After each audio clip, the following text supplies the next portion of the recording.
আসলে মাদ্রাসা খুব সামান্যই ম্যাটার করে। অ্যাডমিশন প্রস্তুতিতে তোমার ম্যাটার করে যেটা, সেটা হচ্ছে তোমার প্রস্তুতি কিভাবে নিচ্ছ, কিভাবে তোমার ডেডিকেশন কতটুকু, তুমি তোমার পড়াশোনা কিভাবে সাজাচ্ছ, এই জিনিসগুলো সেটা আমার পূরণ হয়েছে। আমি বিউপির এক্সামে সামান্য কিছু ভুল করেছিলাম, সেই ভুলগুলো আমি ঢাবির এক্সামে কাটিয়ে উঠেছি।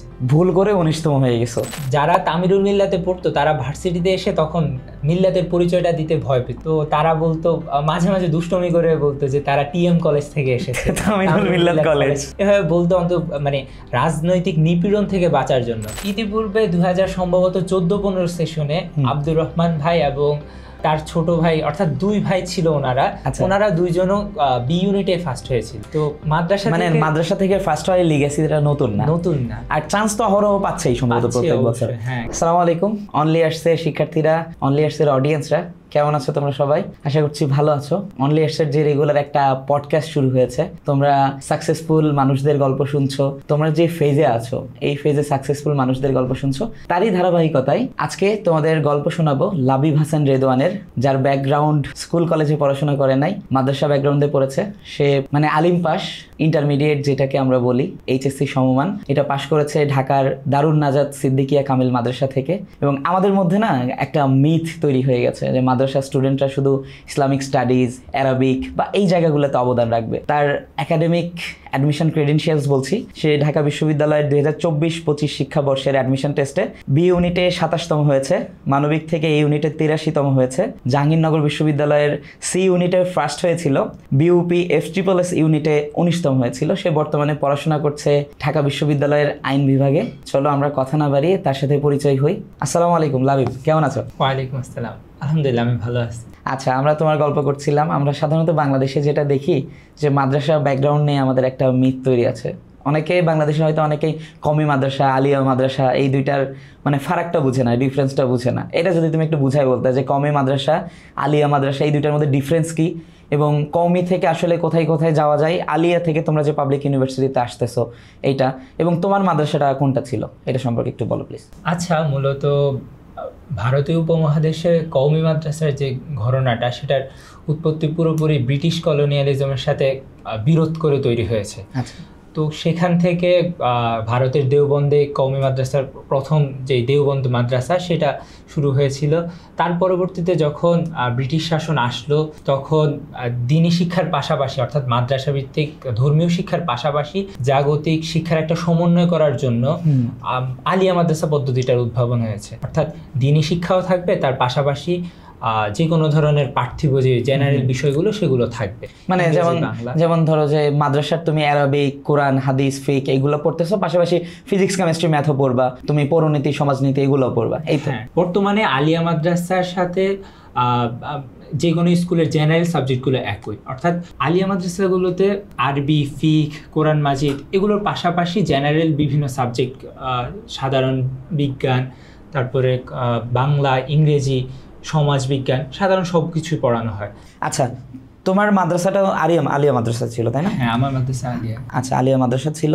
এখন বিষয়টা হচ্ছে কওমি ব্যাকগ্রাউন্ড থেকে যারা আসে তারা কি বিশ্ববিদ্যালয়ে পড়তে পারে? কওমি মাদ্রাসা থেকে হ্যাঁ অহরহ আসে, সংখ্যাটা যদি একটু কম, তবে আসাটা খুব কঠিন কিছু না। আচ্ছা, আমাদের ঢাবিতে, আমাদের ব্যাচে এই কওমি মাদ্রাসা থেকে আসা কাউকে দেখেছো কিনা তুমি? হ্যাঁ, অনেককেই দেখেছি, এমনকি আমার ডিপার্টমেন্টেও একজন আছে কওমি মাদ্রাসা থেকে লতে পড়তেছে। হ্যাঁ, আচ্ছা, সে 51তম হয়েছে আমাদের সাথে বর্তমানে। আচ্ছা, তোমরা ধরো আলিমটা তোমাদের এইচএসসি সমমান, তো তাদের এইচএসসি সমমানটা কি? তারা কি আলিম পরীক্ষা দেয়? কওমি মাদ্রাসা থেকে সরাসরি ভার্সিটি লেভেলে আসা যায় না, সেরকম পদ্ধতি নেই। তবে যারা কওমি মাদ্রাসাতে পড়ে তারা পাশাপাশি আলিয়া মাদ্রাসার, অর্থাৎ আমরা যেগুলোকে বলে আলিম, দাখিল, সেগুলোর পরীক্ষাও দিতে থাকে। এগুলো দিতে পারে, পাশাপাশি এটা দিতে পারে, এগুলো দেয় পাশাপাশি। মানে ওর আলিয়ার থ্রুতে আসতে হচ্ছে, আলিয়ার ওই প্রসেসটা মেইনটেইন করে আসতে হচ্ছে।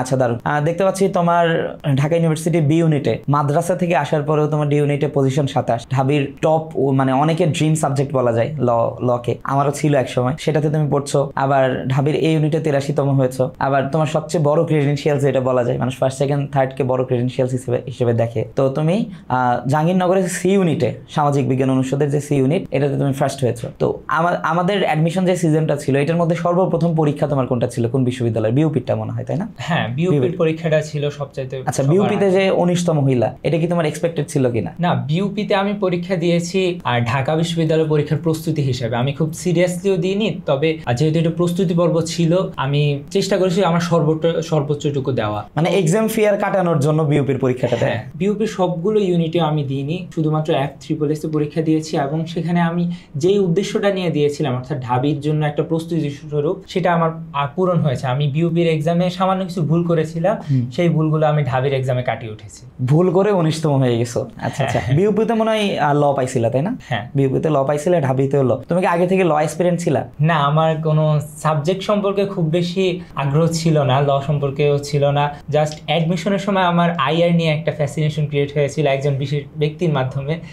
ওনাকে দেখে আমি ভেবেছিলাম যে আইআর পড়বো। পরবর্তীতে যখন রেজাল্ট দিল তখন আইআর এর প্রকৃত অবস্থা সম্পর্কে জেনেছি। তুমি যে সবগুলা ইউনিভার্সিটিগুলোতে ভালো রেজাল্ট করেছো, ঢাকা বিশ্ববিদ্যালয়ের টপ সাবজেক্টে পড়াশোনা করছো, তো এর পিছনে তোমার কোনো অনুপ্রেরণার কোনো মানুষ আছে কিনা যাকে দেখে তুমি এই পর্যন্ত আসার চিন্তা করেছো বা এরকম কিছু? হ্যাঁ, অবশ্যই। আমার বড় ভাই, উনিও ঢাকা ভার্সিটির ছাত্র, উনি আমার ডিপার্টমেন্টে পড়ছে, আমার সিনিয়র, ডিপার্টমেন্টের সিনিয়র। আচ্ছা, ল ডিপার্টমেন্টে। হ্যাঁ, আচ্ছা। তো ওনার যে সকল রেজাল্ট, ওনার পড়াশোনা, এভাবে ওনার সবকিছু আমাকে অনুপ্রেরণা যোগাতো। অর্থাৎ আমার অ্যাডমিশন লাইফ পিরিয়ডটাতে ওনার সাথে মনে হচ্ছে যেন ওনার রেজাল্টগুলোর সাথে আমি কম্পিট করব, এই মানসিকতা নিয়ে আমি পড়াশোনা করেছি। এটা একটা ফ্যামিলি এনভায়রনমেন্টাল বিষয় যে আমি বাসার মধ্যেই আমি কম্পিট করতে চাই। তো তোমার কি মনে হয় তুমি কম্পিট করতে পেরেছো তোমার ভাইকে? আমার সবকিছুতে আমি পারিনি, তবে কিছু ক্ষেত্রে তো পেরেছি। আমার ভাইয়ার বি ইউনিটের রেজাল্টের চাইতে আমার রেজাল্ট 9টা পজিশন আগানো।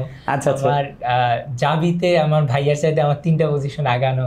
আচ্ছা, এভাবে কিছু ক্ষেত্রে তো পেরেছি। আচ্ছা, বাসার সবাই তো খুশি এই যে তোমরা লিগেসিটা ধরে রাখতে পারছো, তুমি লতে পড়তেছো, ভাই লতে পড়তেছে। হ্যাঁ, আলহামদুলিল্লাহ, সবাই, আব্বু আম্মু সবাই খুশি। যদিও আব্বু আম্মু শুরুতে চাইনি আমি ভার্সিটি লাইনে আসি, মাদ্রাসা লাইনে থাকো এটা চাইতাম। আমার আব্বু চেয়েছিল আমি যেন মাদ্রাসাতে থাকি, মাদ্রাসার লাইনটা কন্টিনিউ করি, ভার্সিটি হলেও যেন সেটা আল আজহার বিশ্ববিদ্যালয় অথবা আল মদিনা বিশ্ববিদ্যালয়, মানে ইসলামিক এনভায়রনমেন্টের মধ্যে যাতে থাকো, এরকম সেকুলার এনভায়রনমেন্টে যাতে না আসো, এরকম চিন্তা ভাবনা ছিল। হ্যাঁ, সেটা ছিল। তোমার বড় ভাই যিনি ছিলেন তোমার সবচেয়ে বড় অনুপ্রেরণা তুমি বলছো, উনিও কি মাদ্রাসা ব্যাকগ্রাউন্ডে ছিলেন? হ্যাঁ, উনিও মাদ্রাসা ব্যাকগ্রাউন্ড ছিল এবং আমার মাদ্রাসা এবং ভাইয়ার মাদ্রাসা দুটোটাই একই ছিল। আচ্ছা, তোমার ভাইয়াও তোমার এই বি ইউনিটে টপ করেছিল না? আমার ভাইয়া বি ইউনিটে 36তম ছিল, ডি ইউনিটে ফার্স্ট হয়েছিল। ডি ইউনিটে ফার্স্ট হয়েছিল। আচ্ছা, তোমার ভাইয়া এই যে ডি ইউনিটে ফার্স্ট হয়েছে, বি ইউনিটে ফার্স্ট হয়েছে, তার মানে তোমার ভাইয়াও মাদ্রাসা ব্যাকগ্রাউন্ড থেকে ছিল এবং টপ রেজাল্টস করেছে। তার মানে ঢাকা বিশ্ববিদ্যালয়ে বি ইউনিট বা অন্যান্য ইউনিটের কথাই বলি, আমরা যেহেতু বি ইউনিট নিয়ে কথা বলছি, ঢাকা বিশ্ববিদ্যালয়ে এখানে মাদ্রাসার স্টুডেন্টদের চান্স পাওয়া এবং টপ করার এই বিষয়টা আজকে নতুন না? তাহলে না, এটা খুব আগ থেকে হয়ে আসছে। আমার 2021 ব্যাচ সেশনে আমার ভাইয়াদের সেশন যেটা, সেটাতেও মাদ্রাসার স্টুডেন্টের বি ইউনিট এবং ডি ইউনিটে ফার্স্ট হয়েছিল। ইতিপূর্বে আমার ডিপার্টমেন্টেরই একজন সিনিয়র ভাই, উনিও মাদ্রাসা থেকে এসেছেন। ইতিপূর্বে 2000 সম্ভবত 14-15 সেশনে আব্দুর রহমান ভাই এবং তার ছোট ভাই, অর্থাৎ দুই ভাই ছিল ওনারা দুইজনও বি ইউনিটে ফার্স্ট হয়েছিল। তো মাদ্রাসা থেকে ফার্স্ট হয় লিগ্যাসি, এটা নতুন না। আর চান্স তো অহরহ পাচ্ছেই সম্ভবত প্রত্যেক বছর। আমাদের কাছে গেলে এটা বোঝা যাচ্ছে। হ্যাঁ, আমাদের মাদ্রাসা স্টুডেন্টদের যেরকম বলা হয় যে ঢাবি ইদানিং মাদ্রাসা হয়ে যাচ্ছে, আমাদের সেকুলাররা বা দেশের বাইরে থেকে আমাদের সাথে যারা ষড়যন্ত্র করে দেশের সাথে, তারা কিন্তু দেশকে বলে ঢাবি একটা মাদ্রাসা হয়ে যাচ্ছে। তো ঢাবি মাদ্রাসা আজকাল থেকে না, ঢাবিতে মাদ্রাসা স্টুডেন্টদের পদার্চনা অনেক আগে থেকে আছে, তাই না? থেকে শুরু হয়েছে। তো আগে আমরা যেটা শুনতাম, ঢাকা বিশ্ববিদ্যালয়ের মাদ্রাসার স্টুডেন্ট যারা আসতো তাদের স্পেসিফিক অনেকগুলো সাবজেক্টে ভর্তি হইতে দেওয়া হইতো না ইচ্ছা করেই। এই কথাটা কতটুকু সত্যি বলে তুমি জানো, যেহেতু তোমার বড় ভাই মাদ্রাসা ব্যাকগ্রাউন্ড থেকে ঢাবিতে পড়ছে? হ্যাঁ, কিছু সাবজেক্টে কিছু এমন কিছু ক্রাইটেরিয়া সেট করে দিয়েছিল যেগুলো মাদ্রাসায় থাকাই সম্ভব না। অর্থাৎ বেশ কিছু সাবজেক্টে এমন কিছু ক্রাইটেরিয়া দিয়ে দেওয়া হয়েছিল যেগুলো মাদ্রাসায় সাধারণত থাকে না। মানে এইগুলো এমন ভাবে ইমপ্লিমেন্ট করা হয়েছিল যেন মাদ্রাসার ছাত্ররা ওই সাবজেক্টগুলোতে, বিশেষ সাবজেক্টগুলোতে আসতে না পারে। এটা কি শুরুর দিকের সাবজেক্টগুলো, তাই না? হ্যাঁ, শুরুর দিকের সাবজেক্টগুলো, ভালো সাবজেক্টগুলো যেগুলোকে আমরা মনে করি সেগুলোর মধ্যে এমন ভাবে প্রক্রিয়াটা রাখতে চেয়েছিল যেন মাদ্রাসার ছাত্ররা শুধুমাত্র Islamic studies, Islamic history, Arabic এগুলোর মধ্যে যেন সীমাবদ্ধ থাকে। কিন্তু পরবর্তীতে আলহামদুলিল্লাহ এগুলো সব সংস্কার। তার মানে জুলাই পরবর্তী বাংলাদেশে এটা নিয়ে আর কোনো প্রবলেম নাই, এটা নিয়ে কোনো সমস্যা নেই। আচ্ছা লাবিব, এই যে তুমি যে ডিপার্টমেন্টে পড়ছো, ল ডিপার্টমেন্ট, তোমারটা ধরেই বলি, তোমার ডিপার্টমেন্টের স্টুডেন্ট কতজন? 115 জন। 115 জন। এর মধ্যে মাদ্রাসা থেকে কতজন আছো তোমরা? আমরা মাদ্রাসা থেকে 6 জনের মতো আছি। 6 জনের মতো। তো এই 6 জন কি তোমরা মাইনরিটি ফিল করো ডিপার্টমেন্টে যখন পড়ো? না, আমাদের কখনো এমন মনে হয়নি। আমরা সবার সাথে ফ্রেন্ডলি, সবাই আমাদের সাথে খুব ভালোভাবে মিশছে। আসলে মনে হওয়ার কথা না, এখন এমন এক বাংলাদেশ সবাই সবার সম্পর্কে জানে। আমরা আলিয়া মাদ্রাসা থেকে এসেছি, আর তোমরা যা পড়েছো আমরা আমাদের সহপাঠীরা সাধারণ এইচএসসি তে যা পড়েছে আমরা ঠিক সেম জিনিসই পড়েছি, হয়তো বা আমাদের আরেকটু বেশি পড়া লাগছে অ্যারাবিক সাবজেক্টগুলো। তো তাদের সাথে আমাদের মানসিকতায়, পড়াশোনায়, আচার আচরণের সাথে কোনো পার্থক্য তো আমরা দেখিনি। এমনি আমাদের এবং একটা জেনারেলে পড়া ছেলেরাও তো তোমাদের মতো দাঁড়িয়ে রাখতে পারে, পাঞ্জাবি পড়তে পারে, এবং মানে খুব বেশি তো পার্থক্য নাই, বরং তোমরা কিছুটা এগিয়ে আছো ধর্মীয় শিক্ষার দিক থেকে, আমার এটা মনে হয়। তো এই যে দেখো তোমাদের আলিয়া মাদ্রাসাগুলো, দারুন নাজাত, তামিরুল মিল্লাত, এই মাদ্রাসাগুলো থেকে প্রত্যেক বছর বুয়েট মেডিকেল, ঢাকা বিশ্ববিদ্যালয় এরকম ভালো ভালো জায়গায় আসতেছে। তো তারপরেও মাদ্রাসা স্টুডেন্ট যারা পড়তেছে এখন, ওখান থেকে আলিম দিচ্ছে, দাখিল দিচ্ছে, তাদেরকে এখানে তুমি কি বলবা যারা হীনমন্যতা ফিল করে? আমি হয়তো ভার্সিটিতে গেলে পরিবেশের সাথে মানায় নিতে পারবো, ধরো তোমার বাবা যেমন চিন্তা করতো তুমি ভার্সিটিতে না আসলেই বোধহয় ভালো হতো, উনি কি এখন সন্তুষ্ট? হ্যাঁ, আমার আব্বু এখন। আচ্ছা, যারা এরকম চিন্তা করতেছে যে ভার্সিটিতে গেলে সেকুলার পরিবেশে গিয়ে নিজেকে নিয়ন্ত্রিত রাখা কঠিন, বা মাদ্রাসার ছেলে পেলেদের ওখানে হয়তো মাইনরিটি করে রাখা হয়, এরকম যারা চিন্তা করে তাদের জন্য তুমি কি বলবা? আসলে পরিস্থিতি এখন আর নেই, হয়তো বা এক সময় ছিল, সেটা অনেক আগে হতে পারে, আওয়ামী লীগের আমলের শুরুর দিকে এটা হতে পারে। তবে আওয়ামী লীগের আমলের শেষ দিকেও মাদ্রাসার অনেক ছাত্র ভার্সিটিতে এসেছে। ভার্সিটির পরিবেশটা অনেক বেশি ইনক্লুসিভ, এখানে মাদ্রাসার ছাত্ররাও খুব মাইনরিটি ফিল করে না, তাদের নিজেদের একটা কমিউনিটি আছে এবং সবার সাথে খুব ভালোভাবে কোপ আপ করে নিতে পারে। ধরো আমি একটা কথা সবসময় শুনতাম যে তামিরুল মিল্লাত মাদ্রাসা থেকে যারা বিশ্ববিদ্যালয়ে আসে, ঢাকা বিশ্ববিদ্যালয়ে গেস্ট রুমে এদের আগে ইন্টারভিউ নেওয়া হয়তো, এই তুমি আসছো মানে তুমি শিবির, এরকম নেওয়া হয়তো।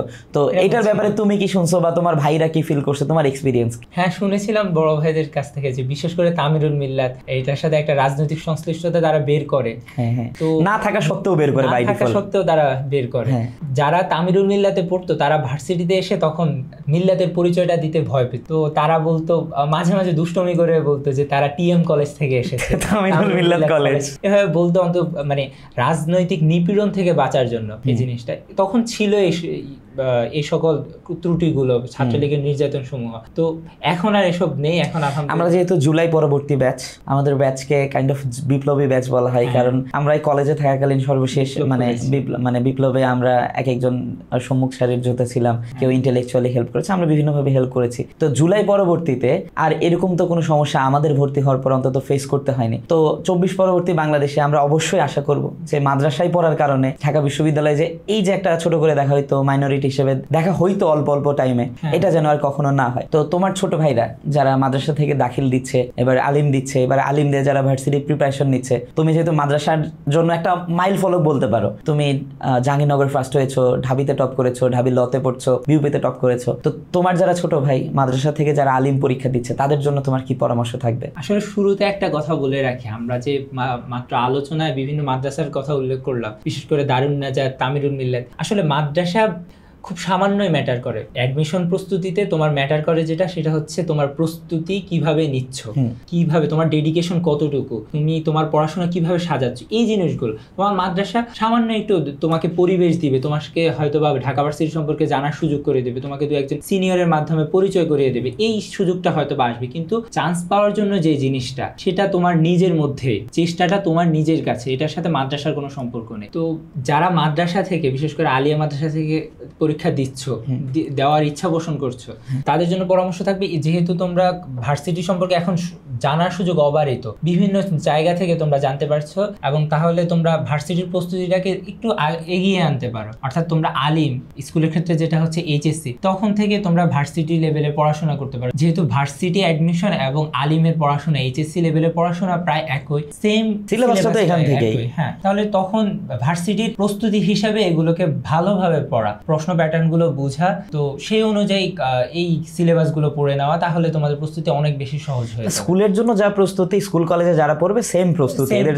তো আর মাদ্রাসা স্টুডেন্টদের জন্য তো আলাদা আসলে কোশ্চেন হবে না। অনেকে মনে করছে যে আমি যারা স্কুল কলেজে পড়েছে এদের চেয়ে মনে হয় ভার্সিটি অ্যাডমিশনের ক্ষেত্রে আমরা যারা মাদ্রাসায় পড়েছি তাদের একটু পিছায় আছি, এরকম ভাবার কোনো সুযোগ আছে কিনা? এরকম ভাবার কোনো সুযোগ নেই, কারণ আলিয়া মাদ্রাসা এবং সাধারণ যে জেনারেল এডুকেশন, ওই সিস্টেমে এইচএসসি এবং আলিয়ার আলিম পরীক্ষার সিলেবাসগুলো একই। ওরা যা ইংরেজি বাংলা পড়ছে, আমরা ঠিক সেম ইংরেজি বাংলা, বরং তার চেয়ে দু এক সাবজেক্ট একটু বেশিই পড়তেছে।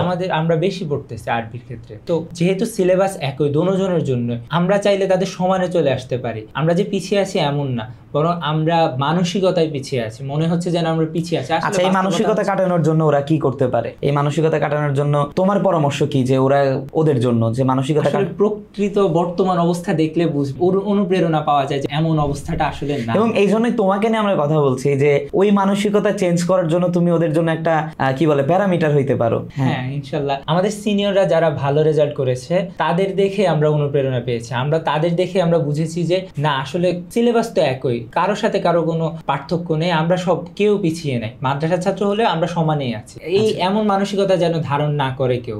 আচ্ছা আচ্ছা, তুমি তো লতে পড়ছো, ল থেকে পড়ার পরে তোমার ক্যারিয়ার গোলটা কি? আপাতত আমি হয়তোবা যেটা বলবো যে স্টেপ বাই স্টেপ আমি নিজেকে ভাগ করে নিচ্ছি। আমি এখন আমার লাইফটাকে 4 বছরের একটা ফ্রেমে আটকাচ্ছি, অর্থাৎ গ্র্যাজুয়েশন শেষ পর্যন্ত। আমি গ্র্যাজুয়েশন শেষ পর্যন্ত আমি কি করব, গ্র্যাজুয়েশন আমি এইটাতেই 4 বছরের শেষ সীমাটাতে আমি ফোকাস করি। তবে তো একটা ইচ্ছা থাকে না, তুমি লতে পড়তেছো, তুমি জজ হইতে চাও নাকি অ্যাডভোকেট নাকি ব্যারিস্টার, কি হইতে চাও? হ্যাঁ আমার মনে হয়েছে যেন অ্যাডভোকেট অথবা ব্যারিস্টার হলে প্র্যাকটিসিং এর মজাটা বেশি। হ্যাঁ এক জায়গায় আসলে কারো কমান্ড ফলো না করে আমার ফ্রিডম থাকে অনেক বেশি, তাই না? এখানে একটা বিষয় সেটা হচ্ছে তুমি মাদ্রাসায় পড়েছো, লতে পড়ছো, একটা সেকুলার রাষ্ট্রে যখন তুমি ল পড়ছো এবং সেই প্র্যাকটিস করছো, এটা শরীয়তের দিক থেকে তোমাদের কোনো বাধা মনে হয় কিনা মাদ্রাসা স্টুডেন্টদের? এ ব্যাপারে আমার আন্ডারস্ট্যান্ডিং হচ্ছে যে একটা রাষ্ট্রের মধ্যে এখন রাষ্ট্রের কাঠামোটা যেমনই হোক, রাষ্ট্রের মধ্যে জাস্টিস প্রোভাইড করার মতো যথেষ্ট সিস্টেম আছে। তো ল পড়লে এই সিস্টেমটার মধ্যে নিজেকে সুযোগ দেওয়া যায়, অর্থাৎ যা বাংলাদেশের যে জুডিশিয়াল বডিটা এটার মধ্যে তো সবাই বিচার পাচ্ছে না। যখন আমি ল পড়ি, ল পড়ার মাধ্যমে যখন আমি এই সিস্টেমটার মধ্যে ঢুকছি, তখন সাধারণ জনগণ তাদের জন্য যৎসামান্য হলেও একটা সিস্টেমে না ঢুকে তো সিস্টেম চেঞ্জ করা পসিবল না। দূর থেকে আমার শুধু সিস্টেম নিয়ে হা হুতাশ করতে হবে। যেহেতু তোমরা মাদ্রাসায় পড়েছো, যারা ইসলামী মূল্যবোধ বা ধর্মীয় মূল্যবোধ ধারণ করে, প্রত্যেকটা মানুষই আমরা বিশ্বাস করি ধর্মীয় মূল্যবোধ ধারণ করা প্রত্যেকেই সৎ হয়, এটা আমরা বিশ্বাস করি যে প্রকৃত ধর্ম। এখানে আমার একটা কথা আছে, সিস্টেমটা পুরোপুরি সাংঘর্ষিক না, অর্থাৎ বেশ কিছু জায়গায় এটার সাথে ইসলামী মূল্যবোধের সামঞ্জস্য আছে। যেমন যেই সামঞ্জস্যগুলো, যেমন ইসলামে যে ন্যায়ের কথা বলছে, একই ন্যায়টা এখানেও প্রোভাইড করার চেষ্টা করছে, ইনসাফের কথা এখানে প্রোভাইড করার চেষ্টা করছে। তো যখন আমি এই বর্তমান সিস্টেমটাতে ঢুকছি, তখন আমি যেন ইসলামের ওই ইনসাফটাকে সাধারণ জনগণের কাছে। এখন ধর তোমার কাছে আমি সহজভাবে একটা উদাহরণ দিয়ে বলি, তুমি বলো ঠিক আছে কিনা। যেমন ধর তোমার একজন মুসলমান ভাই, তোমার মুসলমান ভাই হিন্দু, মানে বাংলাদেশে মানে মদিনার আল্লাহ রাসূলের যে কল্যাণ রাষ্ট্র ছিল, এখানে তো সব ধরনের জাতি গোষ্ঠীর মানুষ একসাথে মিলেমিশে বসবাস করতো। তোমার একজন ভাই সে জুলুমের শিকার হচ্ছে, সে একটা নির্যাতনের মধ্যে যাচ্ছে। তো তুমি যদি ওই সেক্টরে না যাও, অন্য কেউ যদি ওই জায়গায় যায়, তাকে তো ইনসাফ পাইয়ে দেওয়ার মতো সেখানে যথেষ্ট ক্যাপাবল লোক থাকবে না। যারা সৎ, নিজেকে সৎ ভাবে, তারা ততদিন পর্যন্ত যদি ওখানে না যায়, যতদিন পর্যন্ত ওখানে না যাবে, তারা তো তাকে ইনসাফটা নিয়ে দিতে পারবে না। কিন্তু সেগুলার রাষ্ট্রের যেই কাঠামো, যেই শাসন ব্যবস্থা, সেই অনুযায়ী সে কিন্তু শাস্তি পাবেই। হ্যাঁ মানে যদি মিথ্যা প্রমাণিত করে তাকে শাস্তি দেওয়ানো হয়, তো এই জায়গায় তোমার কাজ থাকবে তাকে সত্য প্রমাণ করা। তো এই জায়গায় তো যাওয়া ছাড়া কোনো অল্টারনেটিভ কোনো বুদ্ধি নাই। হ্যাঁ বর্তমানে এটাই উপায় এবং এটাই সিস্টেম হওয়া দরকার, সিস্টেম হওয়া দরকার। তো এখানে আমরা আসলে এটা কাইন্ড অফ মুসলমানদের এক্সট্রিমিজমের কথা বলতে পারো, কিংবা সেকুলারিজমের আবার এক্সট্রিমিজমের কথা বলো। তো দুই জায়গায় কিন্তু এক্সট্রিমিজম আছে, কিন্তু আমরা চাই একটা লিবারেল ডেমোক্রেসি এবং মাঝামাঝি একটা জায়গাতে মধ্যম পন্থা আমরা চাই। তো এই জায়গা থেকে আমার কাছে বা তোমার কাছে তুমি যেটা বললা কথা শুনে মনে হলো যে মাদ্রাসা স্টুডেন্টের জন্য ল পড়া একটা ফ্রুটফুল একটা ডিসিশন হবে। ওকে ওকে, মাদ্রাসা স্টুডেন্টরা যারা এবার আলিম পরীক্ষা দিল, ধরো যারা রেজাল্ট ভালো করেছে তারা তো প্রিপারেশন নিচ্ছে ভালো মতো, যারা আশানুরূপ রেজাল্ট ভালো করতে পারে নাই, তাদের জন্য তুমি কি বলবা? এটা শুধু নট অনলি মাদ্রাসা স্টুডেন্ট, কারণ তুমি তো ঢাবিকে রিপ্রেজেন্ট করতেছো স্টিল, এবং ঢাবির টপার তুমি, এবং তুমি ঢাবির একটা ওয়ান অফ দ্য প্রমিনেন্স ডিপার্টমেন্টে পড়তেছো। তো ঢাবিতে যারা প্রস্তুতি নিচ্ছে বোথ মাদ্রাসা অ্যান্ড জেনারেল, তাদের জন্য যারা রেজাল্ট খারাপ করেছে এইচএসসিতে, খারাপ মানে আশানুরূপ করতে পারে না, তাদের জন্য তোমার পরামর্শ কি? আসলে রেজাল্ট যেটা খারাপ হয়েছে সেটা এখন চেঞ্জ করার মতো না, এটাকে মেনে নিয়ে এই মেন্টালিটিটা ক্রিয়েট করতে হবে যে যা হয়েছে হয়েছে, তবে আমার সামনেটা ভবিষ্যৎটা আমার হাতে, আমি আমার ভবিষ্যৎ করব। অর্থাৎ প্রচেষ্টা এখন যদি তুমি ভেঙে পড়ো, সামনের ভবিষ্যৎটা তোমার জন্য তুমি নিজেই একটু দুর্বিষহ করে ফেলছো। অর্থাৎ এখন তোমার রেজাল্ট আশানুরূপ হোক বা না হোক, তুমি যদি একটু পিছিয়ে পড়ো, তাহলে এটা নিয়ে খুব বেশি চিন্তিত হওয়া দরকার নেই। তোমার সামনের গোলের দিকে ফোকাস করা দরকার, তোমার বর্তমানের কাজগুলো যেগুলো তোমার ভবিষ্যৎকে ডিফাইন করবে সেগুলোকে, অর্থাৎ তোমার পড়াশোনাগুলো খুব ভালোভাবে গুছিয়ে ফেলা। তোমার রেজাল্টে যতটুকু ঘাটতি ছিল যেন অ্যাডমিশন প্রস্তুতিতে এই ঘাটতিটা পূরণ করা যায়, এভাবে পড়াশোনা। এক্স্যাক্টলি, তুমি লাভিয়ে এখন যদি তুমি ঢাবিতে লতে পড়তেছো, তোমার কেউ কিন্তু জিজ্ঞেস করে না তুমি কোথায় প্লাস পাইছো, কোথায় কত মার্ক পাইছো, এসএসসি এইচএসসি, এগুলো ডাজেন্ট ম্যাটার। অ্যাডমিশন, আমি বলি সবসময় যে অ্যাডমিশন এটা এমন একটা মানে কি বলে প্রসেস, যে প্রসেস তোমার আগে সব কিছু মুছে ফেলে নতুন একটা পরিচয় তৈরি করতে পারবে, both for Madrasa and general students যাদের জন্য। তো লাবিব, যেহেতু তুমি ভালো পজিশন করেছো বিশ্ববিদ্যালয় ভর্তি পরীক্ষায়, এইচএসসি রেজাল্টে খুব বেশি ইম্প্যাক্ট ফেলে না, তার একটা প্রমাণ হচ্ছে 24-25 সেশনে আমার এক বন্ধু ঢাবিতে 71তম হয়েছিল, সে 4 সম্ভবত 4.83 পেয়েছিল, অর্থাৎ এ প্লাসটা তার মিস গিয়েছিল, কিন্তু তার 73তম হয়েছিল। হ্যাঁ, তো বুঝো 73তম একটা পজিশন, এটা খুব একটা ভালো পজিশন। এটা তার এইচএসসি রেজাল্টটা কিন্তু তার এই পজিশন এ প্লাস না পেও টপ 100 এ চলে আসছে, অর্থাৎ তার পরের প্রচেষ্টাটাই তার অ্যাডমিশনের রেজাল্ট কেমন হবে এটাকে। এবং এটা তো তুমি তোমার একটা বন্ধুর উদাহরণ বললা, এরকম উদাহরণ অহরহ প্রত্যেক বছর। তো এটা তো আসলে এটা ফ্যাক্ট না, এইচএসসি রেজাল্ট এটা আসলে কেউ মনে রাখে না, বাট যারা জিপে 5 পাইছে তাদের আমরা ডিসকারেজ করতেছি না, এটা এনকারেজ করা উচিত, যেহেতু তারা এটা অ্যাচিভ করছে, এটা আমরা সেলিব্রেট করবো অবশ্যই। এবং যারা করে না তাদেরও আমরা আসলে ছোট করব না, কারণ এটা খুব বেশি ইফেক্ট ফেলে না, আমার মনে হয় ফেলে না আসলে। হ্যাঁ, এটা মানে লং টার্মে এটা কোনো ইফেক্ট ফেলে না, লং টার্মে ফেলে না, এক্স্যাক্টলি। তো এখন তুমি যেহেতু ঢাবিতে ভালো রেজাল্ট করেছো, সবগুলো বিশ্ববিদ্যালয়ে তুমি যেগুলোতে পরীক্ষা দিয়েছো ভালো করেছো, তোমার অ্যাডমিশন রুটিনটা অ্যাডমিশন ক্যান্ডিডেটসদের জন্য যদি শেয়ার করতাম, যেহেতু ঢাবির পরীক্ষা আছে ধরার 2 মাসের মতো নাই আর, তো এর মধ্যে ওদের কি কি করা উচিত এবং তোমার রুটিন থেকে এক্সপিরিয়েন্স নিয়ে তুমি কি কি বলতে পারো? অ্যাডমিশনের সময় গুরুত্বপূর্ণ জিনিস হচ্ছে সবকিছু পড়া, সবকিছুর সাথে অন্তত একটা আচ্ছা হলেও কিছুটা জ্ঞান রাখা। আর আরেকটা জিনিস হচ্ছে যে যা পড়বো সেটা বারবার রিভাইজ দেওয়া, কারণ শর্ট টার্ম মেমোরি থেকে লং টার্ম মেমোরিতে যাওয়াটা ফ্যাক্ট। এবং এই যে আমি অ্যাডমিশনের সময় আমাদের হাসান আব্দুল্লাহ ভাই একটা কথা বলতো যে আমি সব বিষয়ের কিছু কিছু জানবো আর কিছু কিছু বিষয়ে সব জানবো, এইটা ফ্যাক্ট। এখন ওদের রুটিন কেমন হইতে পারে দিনে, ওরা মানে একটা কমেন্ট কোশ্চেন যে ভাই কতক্ষণ পড়বো দিনে, 12 ঘন্টা 13 ঘন্টা 14-15 ঘন্টা। আমি তো ওদের বলি যে ভাই আমি 3-4 ঘন্টার বেশি দিনে পড়তে পারি না। তুমি তো টপার, তোমার কি অবস্থা বলো, তুমি কতক্ষণ? আমি বলবো এখন তোমরা যেহেতু অ্যাডমিশন অ্যাসপাইরেন্ট, তোমাদের কাজ একটাই, পড়াশোনা করা, এছাড়া তোমার কাজ নাই। হ্যাঁ, ভালো করতে চাইলে তোমার পড়াশোনা করতে হবে, এটা একমাত্র রাস্তা। এখন পড়াশোনা কয় ঘন্টা করবা এটা পার্সন টু পার্সন ভ্যারি করে, কেউ 8-10 ঘন্টা পড়ে ভালো করে, আবার কেউ পড়া লাগে যে 16-17 ঘন্টা।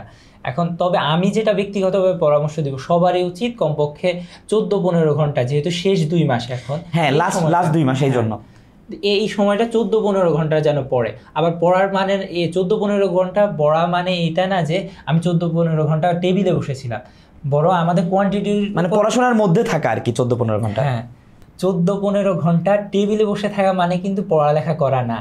14-15 ঘন্টা পড়তে হলে কমপক্ষে 16-17 ঘন্টা টেবিলে বসা লাগে। মানে এটার মানে ফুল টাইম পড়লেই যে আমার 14-15 ঘন্টা পড়া হবে এমন না, যাতে আমার পড়ার মানে লেজিট পড়ার টাইমটা 14-15 ঘন্টা হয়। বিশেষ করে আমি অ্যাডমিশনের সময় টাইম কিপিং করতাম, অর্থাৎ আমি এতটা থেকে এতটা পড়লাম, মাঝখানে 10 মিনিট আমি বন্ধুর সাথে গল্প করলাম, এটা আবার আমি মাইনাস দিতাম। আমি মোট পড়েছি 45 মিনিট, 1 ঘন্টার মধ্যে হয়তো আমি পড়াশোনা করতে গেলাম, আশেপাশে একটু নড়াচড়া করতে গেলো, বন্ধুর সাথে কথা বলতে গেলে 15 মিনিট মিস হলো। তো আমি সব টাইম কিপিং করে 45 মিনিট এভাবে রেকর্ড রাখি। আর যারা ফাঁকিবাজ ওদের জন্য না এটা, যারা না, এটা সবার জন্য, এটা জীবনটাকে পরিবর্তন করে দেবে। অর্থাৎ আমি যেটা মনে করি এক্ষেত্রে যে যে কোনো জিনিসের সমস্যা হচ্ছে ওটার রেকর্ড রাখো, পড়াশোনা হচ্ছে না ওইটার কথা বলি নাই, আমি বললাম যে এই যে 14-15 ঘন্টা, এটা শুনে হয়তো অনেকের গলা শুকিয়ে গেছে। তো ওর মতো যদি টপ করার ইচ্ছা থাকে বা ভালো পজিশনে চান্স পাওয়ার ইচ্ছা থাকে, দেন মাস্ট ফলো হিম, কারণ আমি তো জানি না যে টপ কেমনে করতে হয়, ও জানে। এটা ডিসক্লেমার যে আমি 14-15 ঘন্টা পড়তে বলছি, কিন্তু আমার টাইম কিপিং যেটা করলাম সেটাতে কখনো আমার 7 ঘন্টার উপরে উঠে নাই। ও মানে তুমি বলছো তোমার হয় নাই? আমার হয় নাই, তবে কিন্তু তুমি তো টপ করছো। এবং এটা আসলে ভ্যারি করে এইভাবে যে আমার মনে হয় যে গত আরও যে 2 মাস ছিল এগুলোতে যারা 14-15 ঘন্টা দিছে তাদের জন্য হয়তো সময় কমে আসতে পারে, 12 ঘন্টা পর্যন্ত আসতে পারে।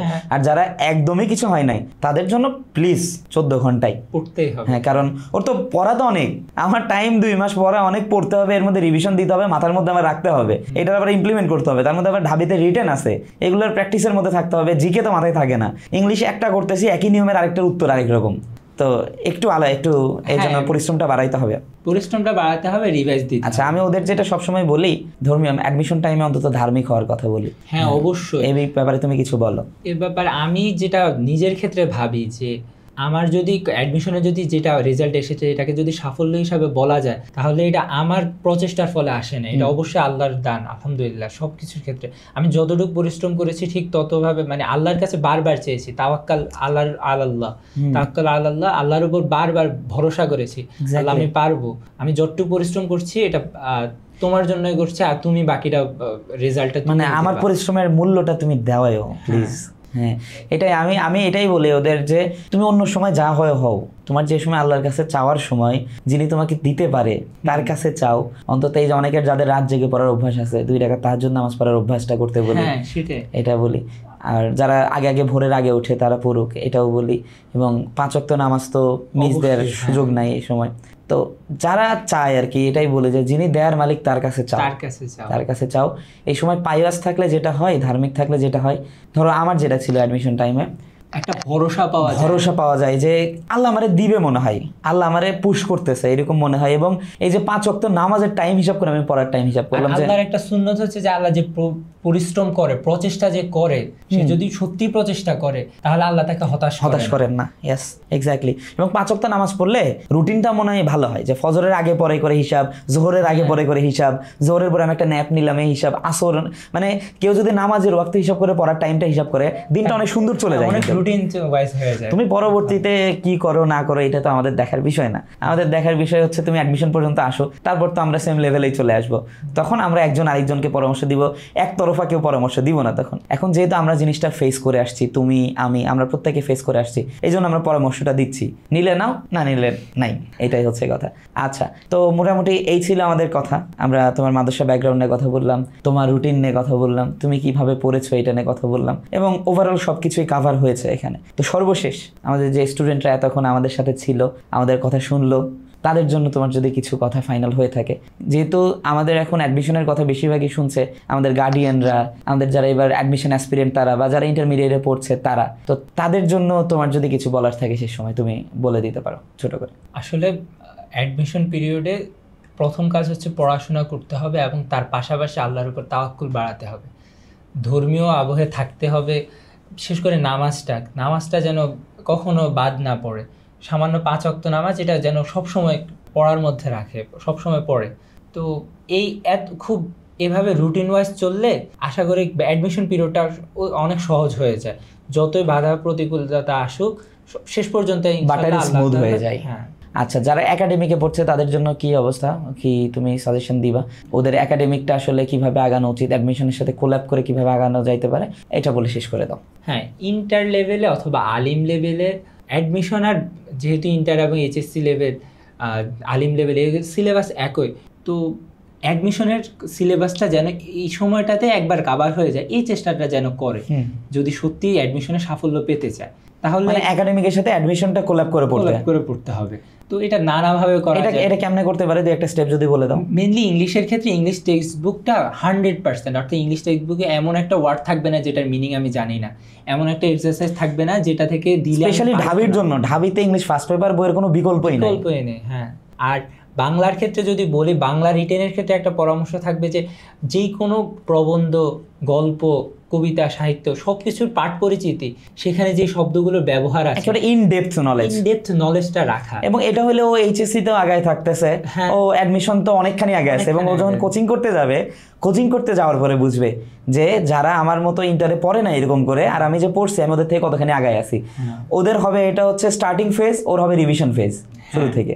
এটাই এক্স্যাক্টলি। আর জিকের ক্ষেত্রে একটা কথা হচ্ছে যে জিকেটা অন্তত একবার হলেও রিডিং পড়ে রাখা, মুখস্থ করতে হবে না, জাস্ট এটার সাথে একটু আমি পরিচিত থাকলাম, বাংলাদেশে এই জিনিসটা আছে, আমার টপিকটা আমি জেনে রাখলাম, টপিকটাই জেনে রাখলাম। অ্যাডমিশনে এসব পড়ে এই জাস্ট এতটুকু জেনে রাখলে অ্যাডমিশনের জন্য। এবং জিকের জন্য আমার যেটা মনে হয় যে ওই যে 1-1.5 বছরও আলিমে পড়তেছে, ইন্টারে পড়তেছে, এই টাইমটাতে ও আশপাশ সম্পর্কে চোখ কান খোলা রাখুক, দুনিয়াতে কি হচ্ছে, বাংলাদেশে কি হচ্ছে, এটা অনেকখানি ওকে আগায় রাখবে। কারণ আমি যে জিনিস পড়তেছি এটার চেয়ে আমি ভিজুয়ালাইজ করে দেখা, শোনা, এই জিনিসটা অনেক বেশি ইফেক্টিভ। তো এই জন্য শুধু বইয়ের মধ্যে মাথা গুজে না রেখে আশপাশ সম্পর্কে একটু নলেজ রাখতে, রেগুলার টিভিতে খবর টবর দেখতে, স্ক্রল করে উল্টাপাল্টা রিল না দেখে যদি একটু আপডেটেড থাকি আমি দুনিয়ার সাথে, সাথে, এটাও আমার জন্য কাজে লাগবে।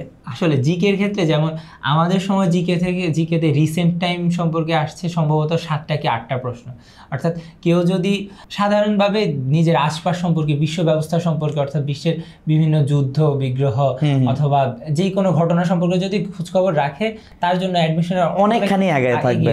এবং তাইলে আমরা এখান থেকে শেষ করার আগে পয়েন্টগুলো আমরা বলে দিচ্ছি। তোমার ভাইয়া যেটা বললো সেটা হলো, তোমরা প্রথমে অ্যাডমিশনের সাথে একাডেমিক কোল্যাব করে পড়বে এবং একাডেমিকটা এত ইন ডেপথে পড়বা যাতে তোমার এটা অ্যাডমিশনেও হেল্প হয়, একাডেমিকেও ভালো রেজাল্ট হয়। সেকেন্ড হচ্ছে তোমাদের এই যে আশপাশ সম্পর্কে নলেজ রাখা, রিসেন্ট ইস্যুসগুলো সম্পর্কে নলেজ রাখা। এতে কি হলো, তুমি একাডেমিকের যে নলেজটা এটা দিয়ে তুমি বাংলা ইংলিশ কভার করতে পারলা, আর এদিকে সাম্প্রতিক জিকের যে বিষয়গুলা বা জিকের অন্যান্য বিষয়গুলো আশপাশ সম্পর্কে চোখ কান খোলা রাখার ফলে তুমি জেনে রাখলা। তো এই তো ছিল আজকে আমাদের কথা। লাবিব, ধন্যবাদ আমাদের স্টুডিওতে সময় দেওয়ার জন্য, আমাদের স্টুডেন্টদের জন্য এত কথা বলার জন্য। আশা করছি সামনে আমাদের অনলি আর্টসের স্টুডেন্টদের জন্য তোমাকে আমরা আবারও পাবো আমাদের প্রয়োজন অনুযায়ী। তোমার সময় দিয়ে, মূল্যবান সময় দিয়ে হেল্প করার জন্য ধন্যবাদ। আর ধন্যবাদ আজমান তোমাকেও, অনলি আর্টসে এসে খুব ভালো লাগছে। আচ্ছা, এই যে লাবিব, শেষ আরেকটা কথা, সরি ইন্টারাপ্ট করলাম, সেটা হচ্ছে অনলি আর্টস হিউম্যানিটিজের স্ট্রিমের স্টুডেন্টদের নিয়ে কাজ করছে। এটা বাংলাদেশে সাধারণত শুধু হিউম্যানিটিজের স্টুডেন্টকে নিয়ে সাধারণত কেউ কাজ করে না। আমরা যারা হিউম্যানিটিজে পড়াশোনা করেছি এইচএসসি বা আলিম লেভেলে, আমাদের মনে হয় একটু ছোট করে রাখা হয়, সায়েন্সের থেকে একটু তুলনা করে আলাদা করে রাখা হয়। তো আমাদের মূল লক্ষ্যটাই ছিল এখানে যে হিউম্যানিটিজের পড়াশোনাটাকে মেইন স্ট্রিম করা। তো এই ব্যাপারে তোমার মতামত কি, যে হিউম্যানিটিজের যে পড়াশোনাটাকে মেইন স্ট্রিম করার যে আমাদের চেষ্টা, এটা সম্পর্কে? এই প্রচেষ্টাটা আসলে অনেক প্রশংসনীয়। বাংলাদেশে এত বড় বিশাল একটা অঙ্কের ছাত্ররা তারা হিউম্যানিটিস থেকে আসছে, তাদেরকে তো এরকম ছোট করে দেখার মতো কোনো, এবং তাদের যারা গাইডলাইন দেয়, ধরো এলাকায় আর্টসে যে পড়তেছে ওরা দিচ্ছে ওর এলাকার টিচার যে কখনো বিশ্ববিদ্যালয়ে আসে নাই বা এরকম, এই জায়গাটুকু ওদের সর্বোচ্চ প্যারামিটার থেকে। বাট আমাদের জায়গা থেকে আমরা যেটা করেছি যে আমরা যারা ইয়ার ডিরেক্টররা আছি, ফারহান ভাই আছে, আমি আছি, মানিক ভাই আছি, আমরা ঢাবিয়ান, এবং তোমাদের মতো যারা মেন্টররা যারা এসে কথা বলছে তারা ঢাকা বিশ্ববিদ্যালয়ের স্টুডেন্ট, দেশের ভালো ভালো পাবলিক বিশ্ববিদ্যালয়ের স্টুডেন্ট, ভালো ভালো পজিশন করে এসেছে। তো আমরা স্টুডেন্টদের এখন অনলাইন আসার জন্য সবকিছু অনেক সহজ হয়েছে। আমরা স্টুডেন্টদের কাছে স্মার্টলি যেরকম পৌঁছাইতে পারতেছি, এটা অনেকেই চেষ্টা করে উঠতেছে না, বা তাদের কাছে হয়তো আর্থিকভাবে লাভবান মনে হচ্ছে না। বাট আমরা এখানে আর্থিকভাবে লাভবান হওয়ার চেয়ে আমরা যেটা দেখেছি বা আমরা ফেস করেছি, হিউম্যানিটিজে আমরা অনলাইনে খুব ভালো প্ল্যাটফর্ম পাই না, যেটা আমরা এলাকায় বসে ঘরে বসে অনেক কিছু হিউম্যানিটিস সম্পর্কে জানতে পারবো, হিউম্যানিটিস সম্পর্কে মানে পড়া সম্পর্কে আমরা এক্সপ্লোর করতে পারবো। এই যে তুমি হিউম্যানিটিস থেকে পড়ে, মাদ্রাসা থেকে পড়ে ঢাবি লতে পড়তেছো, ভালো সব জায়গায় ভালো রেজাল্ট করেছো, এটা কিন্তু অনেকেরই অজানা। বাংলাদেশের প্রত্যন্ত অঞ্চলে এটা সম্পর্কে অনেকেরই অজানা। তাদের কাছে লাইফের প্যারামিটার দুইটা, ডাক্তার, ইঞ্জিনিয়ার, এর বাইরে দুনিয়াতে আর কিছু নাই। তো এই জিনিসটাকে আমরা মেইন স্ট্রিম করতে চাই। আশা করছি আমাদের এই পথ চলাই তোমাদের সবাইকে পাশে পাবো ইনশাল্লাহ। তো ধন্যবাদ সবাইকে আমাদের এতক্ষণ সময় দিয়ে আমাদের কথা শোনার জন্য। তোমরা সবাই ভালো থাকো, সুস্থ থাকো, অনলি আর্টসের সাথে থাকো, আর অবশ্যই এইচএসসি 25 নিজেদের শরীরের যত্ন নাও, মানসিকভাবে যত্ন নাও এবং নিজের সর্বোচ্চটুকু দিয়ে চেষ্টা করো। তোমাদের সাথে দেখা হবে বিজয়ে। আসসালামু আলাইকুম রহমতুল্লাহ।